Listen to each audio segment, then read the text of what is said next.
The trade station of Syndralis never slept. Its corridors smelled of recycled air, burnt ozone, and frying grease, an odd perfume of survival where hundreds of species rubbed shoulders.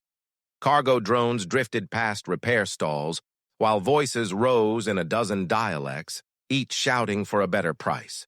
To the humans stationed here, it was home in the roughest sense, not safe, not clean, but alive. Lena Navarro balanced a tray of drinks with one hand and swatted at a persistent kitchen drone with the other. "Shoo, nobody ordered extra lubricant. With their stew," she muttered, shoving the tray onto a table of bickering miners.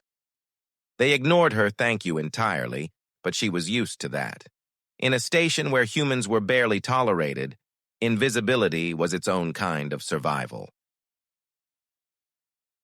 As she spun away, she nearly collided with the oddest customer she'd ever seen. Tall, hooded, movements precise as if every gesture had been rehearsed. The stranger carried something cradled against his chest. Not a bundle of trade goods, not a weapon, but a child, a dragon hatchling. Lena froze. Even half-grown dragons were terrifying. Scales sharp as knives, talons meant for rending armor. But this one looked fragile, its wings stunted and folded wrong, its chest wheezing as it struggled for breath. The hooded figure's golden eyes caught hers, fierce and unyielding, yet edged with something stranger, fear. The hatchling whimpered, and Lena's instincts overrode caution. She ripped off her apron, tied it into a sling, and held out her arms. "Here, you're holding him wrong. He can't breathe like that." The hooded figure stiffened. "You presume to instruct me?" "I presume to keep this little guy from choking," Lena shot back, slipping the hatchling into the makeshift sling. She propped its head upright, humming softly. The dragonling's gasps steadied, eyes fluttering shut. "See? Easier." For a long, tense moment, silence pressed between them. Then the figure's voice softened, reluctant. "You understand him?" "Don't flatter me. I've waited tables for 8 years. Babies, drunkards, and homesick miners all sound. The same eventually." Lena adjusted the sling. "But he's calmer now, isn't he?" A throat cleared behind them. Commander Elias Reyes, broad-shouldered in his crisp, if threadbare uniform, stepped forward, his expression balanced irritation and weary patience. "Navarro, why am I not surprised you've adopted someone else's problem?" "It's not a problem," Lena said, stroking the hatchling's snout. "It's a baby." Reyes eyed the hooded stranger. "And you are?" The man straightened, his cloak falling back just enough to reveal horns curving like onyx blades. Golden scales glimmered at his temples. The commander swore under his breath. "A dragon. Not just any dragon. A noble. Perhaps even royalty. I am Caliph," the stranger said quietly. The name landed like thunder. Caliph, the dragon emperor himself, ruler of half the known stars. Reyes paled but snapped to attention. "Your Majesty?" Lena blinked between them. "Wait, you're telling me I just took the Emperor's kid like he was a fussy toddler at brunch?" Caliph's gaze burned into her, but instead of anger, there was calculation. "You saw weakness and offered aid. No healer of my kind has done so. They declared him unworthy to live, the words stabbed sharper than any blade." Lena tightened her grip on the hatchling. "Unworthy? He's a baby, not a piece of broken furniture." "Among my people," Caliph said, "strength defines worth. A hatchling born unable to fly is no heir, only shame." Reyes shifted uncomfortably, but Lena met the Emperor's eyes without flinching. "Then maybe your people need new definitions." The silence that followed was thick enough to choke on. Then, unexpectedly, Caliph inclined his head. "Perhaps." The hatchling whimpered again, and Caliph's expression fractured, torn between imperial authority and paternal desperation. He looked at the humans, the waitress, the soldier, and something in his face hardened into decision. I entrust him to you, Caliph said. Enemies move even now to end his life. Protect him, and you will prove humanity's worth to my empire. Reyes blinked. Your Majesty, with respect, we're a supply outpost, not a royal guard. You are adaptable, Caliph countered. You find solutions where none exist. You endure. His eyes flicked to Lena. Already, you have succeeded where dragons failed. Lena swallowed, stunned. She'd thought herself invisible here, just another underpaid human scraping through. Now the most powerful being in the galaxy was asking her to protect his child. Madness. Yet the hatchling's warm breath against her chest silenced doubt. All right, she said softly. We'll keep him safe. At the far end of the cantina, someone raised a glass in a mocking toast. Tara Quinn, hair shaved on one side, pilot's jacket patched with contraband logos, grinned like trouble. Incarnate. Did I hear protect and royal in the same sentence? Sounds profitable? Reyes groaned. Not you, Quinn. Especially me, she said, sliding off her chair. You'll need a ship that doesn't fall apart if someone sneezes. Lucky for you, I've got the Rust Bucket Queen, finest smuggler's ride this side of civilized space. Rust Bucket? Lena muttered.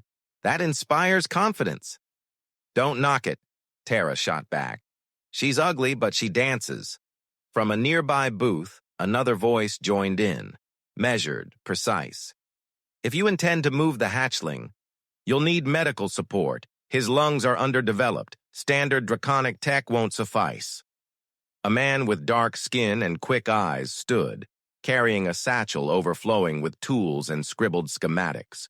Dr. Kwame Osi, biomedical engineer. I can help. Reyes pinched the bridge of his nose. Wonderful. Now we have a waitress, a smuggler, and a mad scientist volunteering to guard the Emperor's heir. Correction, Osei said mildly. I'm not mad. Just curious. Caliph studied them each in turn. The weary commander, the dreamer waitress, the eccentric engineer, the reckless pilot. An unlikely fellowship. Yet already the hatchling slept more peacefully than he had in weeks. Perhaps this was what the Empire needed, not brute power, but ingenuity, stubbornness, and the refusal to accept the impossible. Then it is decided, Caliph declared. His voice carried the weight of stars. You will guard my son. In your hands lies not only his survival, but the measure of humanity itself. The words hung heavy, and for a heartbeat, the cantina stilled, as if the station itself listened. Then the hatchling sneezed, a tiny spark popping from its nostrils. Lena laughed despite herself. Guess that's a yes. Caliph's stern lips curved, almost imperceptibly. Indeed. And so it began. Not with armies or proclamations, but with a waitress holding a fragile life, a commander torn between duty and doubt, a doctor with too many ideas, and a pilot who thrived on chaos. Against them stood empires and assassins. But in that moment, under the flickering neon lights of a dingy space cantina, the future shifted. The cantina emptied faster than a breached airlock once word spread. Assassins were on their way. No one wanted to be caught between a dragon emperor and his enemies. Commander Reyes led the group into a maintenance corridor, jaw clenched. We need to move. Now. The Zerkai won't wait for us to finish our drinks. Sir, what now? Lena asked, clutching the sling tighter. The hatchling stirred, wheezing softly. Zerkai, Reyes repeated. Scaled nightmares. Rivals of the Draconis. If they know the Emperor's heir is here, they'll burn half this station to ash just to make a point. Tara Quinn cracked a grin. Sounds like my kind of party. Reyes glared. This isn't a party, it's survival. Dr. Osei, already, scribbling on the back of a food wrapper, muttered, Survival depends on stabilizing the hatchling first. His breathing is deteriorating. He waved the wrapper at Lena. Do you have straws? And perhaps a coffee machine? Lena blinked. This is not the time for cappuccino. Osei's eyes gleamed with urgency. On the contrary, it may be exactly the time. I can repurpose the machine's pump to regulate airflow into a crude incubator. Humans excel at making do with what they have. So straws. Lena shoved her hand into her apron pocket and produced two.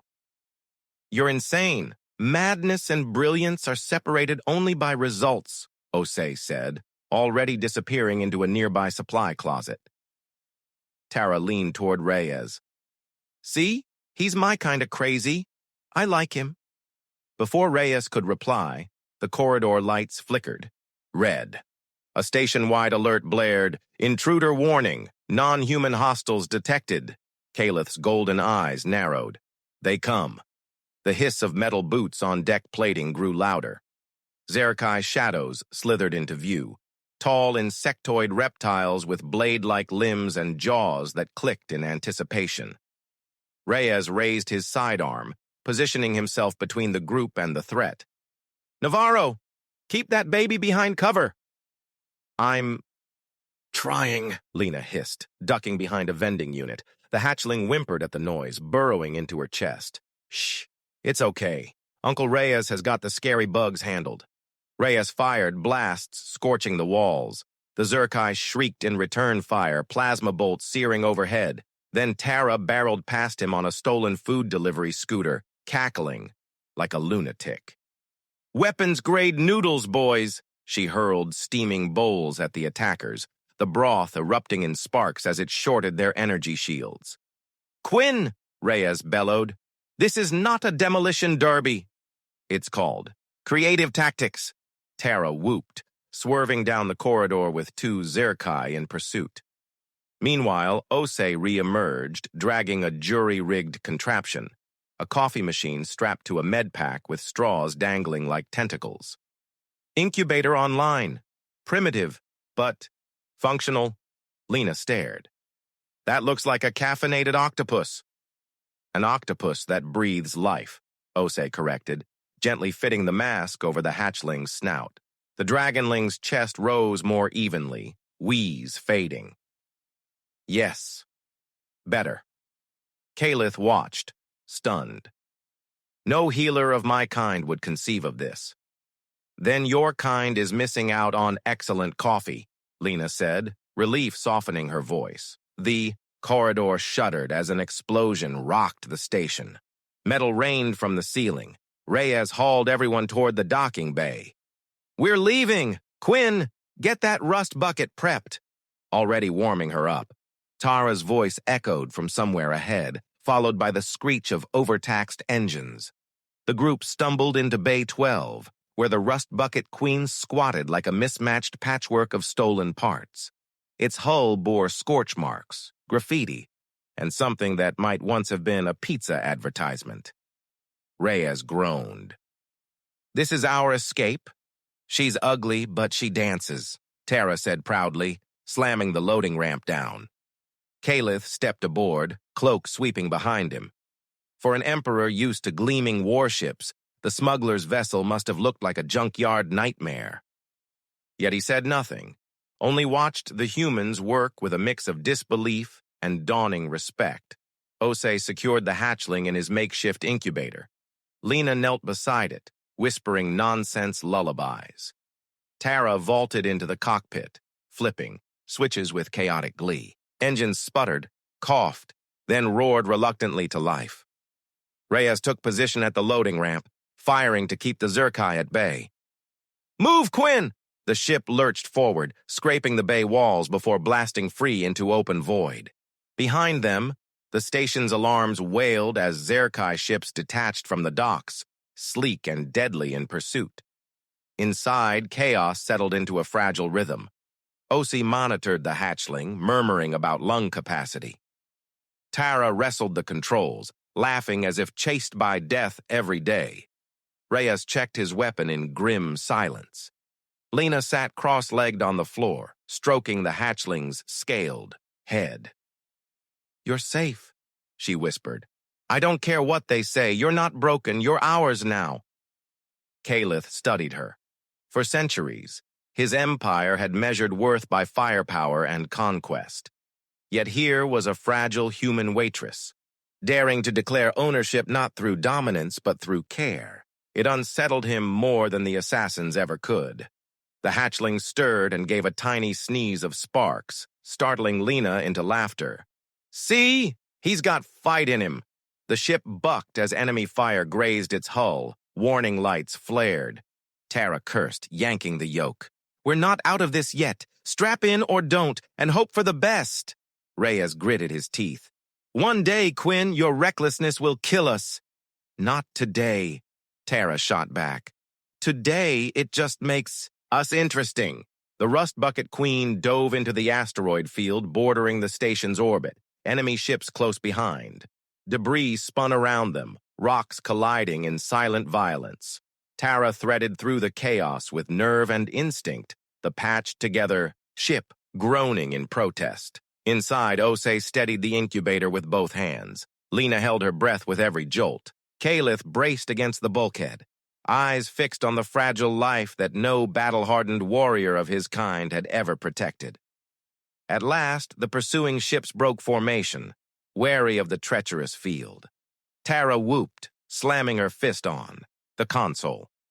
"And that, ladies and gentlemen, is why they call me the best pilot in the sector." "Nobody calls you that," Reyes muttered. "They will now." The ship rattled free of the asteroid belt, engines wheezing. For the moment, they were safe. Lena exhaled shakily, stroking the hatchling. "We made it." "Temporarily," Reyes corrected grimly. "They'll come again. They always come again." Calith turned to the humans, his voice low. "You risked yourselves for one deemed worthless by my own kind. Already, you have done more than any dragon dared." Lena met his gaze. "He's not worthless. He just needs someone stubborn enough to fight for him." Calith said nothing, but in his silence lay an admission. Humanity's strange, reckless, compassionate stubbornness had shaken the foundation of an empire. The hatchling stirred, eyes opening briefly, a faint glow within. For the first time, Calith wondered if perhaps weakness was another word for resilience. Outside, the stars stretched, endless, the Zerkai fleet regrouping somewhere in the dark. The chase was far from over. The Rust Bucket Queen rattled like a kettle about to burst. Hull plating groaned, warning klaxons howled, and 3 Zerkai hunters tightened the noose around them. Commander Reyes braced himself at the weapons console, grim and steady. "They'll cut us apart in minutes if we stand and trade fire." Tara Quinn, strapped into the pilot's seat, bared her teeth in a grin. "Good thing we're not trading. We're gambling." She yanked the yoke, and the Queen spun into a corkscrew dive. Through a debris field of shattered freighters, Calith clutched the rail, his wings half spread in instinctive alarm. "This is madness." "Madness is relative," Tara shot back. "For me, this is Tuesday." Dr. Osei ignored the turbulence, bent over the hatchling's incubator. The tiny chest rose and fell in perfect rhythm now, each breath augmented by the shimmering prosthetic. "He's holding. Your son is stronger than anyone gave him credit for," Osei said quietly. Calith's voice faltered. "Stronger. Because of you." Lena knelt beside the hatchling, stroking his scaled head. "Because of all of us. He didn't need perfection. He needed people willing to fight for him." She looked up at the Emperor. "That's what humans do." The ship rocked under another volley. Reyes cursed, eyes locked on the scanner. "We need an edge. Anything." "An edge?" Tara echoed. "How about 300 tons of weaponized garbage?" Reyes blinked. "What?" Tara slammed a switch. The Queen's cargo bay doors yawned open, releasing a cloud of debris scavenged from the station. Broken crates, rusted tools, half a dozen barrels of spoiled protein slurry. The hunters plowed straight into the storm. Shields flickered as corrosive. Gel splattered across their hulls. Reyes barked a laugh despite himself. You actually turned trash into ordnance. Adapt or die, Tara quipped, rolling the ship into the cover of an asteroid. That's the human way. The hunters staggered, but pressed on. Calith's jaw tightened. Even with your tricks, we cannot win this battle. Maybe not by fighting it your way, Reyes said, grim determination lighting his eyes. But we've got other options. He gestured to the communications console. Calith, if you really are who you say, the Zerkai don't just want the hatchling. They want proof he exists. If you reveal yourself, call for reinforcements. I would ignite scandal, Calith snapped. My enemies would seize upon his weakness to undermine my reign. Reyes leaned forward. And if you do nothing, he dies. Sometimes leadership means risking yourself, not just your throne. Calith's gaze bore into him. For a long, breathless moment, the Emperor and the soldier measured each other. Then Calith turned, talons flying across the console. The holographic crest of the Draconis Imperium burst into life, brilliant and terrible. His voice boomed, carrying authority that made even the air tremble. This is Emperor Calith. My son lives. He will not be hunted like prey. Any who strike at him strike at me. The declaration rippled through space. The Zerkai hesitated, their formation wavering. Then, from the void, came the roar of engines, sleek Draconis warships, dropping from hyperspace, summoned by their Emperor's call. The hunters broke off, unwilling to face such odds. Inside the Queen, silence reigned, broken only by the hum of failing systems. Calith closed his eyes, shoulders heavy. It is done. The secret is gone. The Empire will be divided. Maybe, Lena said softly. But they'll also see something new. A leader who values life over pride. The hatchling stirred, lifting his head for the first time unaided. His eyes glowed faintly, and a spark of flame danced from his nostrils. Lena laughed in relief. See? He's already proving you wrong. Osei adjusted the incubator with delicate hands. He is not perfect. He is adaptive, and that is far stronger. Calith looked at each of them in turn. The soldier who challenged him, the pilot who defied fear with laughter, the doctor who dared to innovate, the waitress who gave his child hope. He bowed his head, a gesture no dragon ever made to a human. You have shown me what my kind could not. Strength is not only in wings and fire. Sometimes it lies in stubborn hands, reckless hearts, and ideas too foolish to be impossible. Reyes allowed a small smile. Welcome to the human perspective. The Rust Bucket Queen docked with a Draconis flagship hours later. Soldiers awaited them, eyes wide as they saw their emperor step forth with humans at his side and a hatchling breathing through a fusion of dragon and human design. Murmurs spread like wildfire. Weakness had become resilience, shame, defiance. Tara swaggered down the ramp last, arms raised. So, do we get medals or just a lifetime supply of free drinks? Reyes muttered. More likely a lifetime supply of trouble. Lena stayed close to the hatchling, whispering softly as she stroked his snout. He pressed against her hand, the faintest flicker of trust in his glowing eyes. Calith spoke then, his voice carrying not only command, but conviction. This hatchling is not a curse. He is proof that even the frail may endure. Humanity has shown me this truth. And from this day, humanity shall have a place in my empire. Gasps spread among the gathered soldiers. For dragons, it was heresy. For humans, it was hope. Osei folded his arms, satisfaction in his smile. Not bad for a day's work. Lena laughed, though her voice trembled. It's just the start. The hatchling sneezed, sparks flaring harmlessly. The sound echoed like a promise, fragile yet fierce. Reyes looked to the stars beyond the hangar, where war and politics still brewed. We've painted a target on all our backs.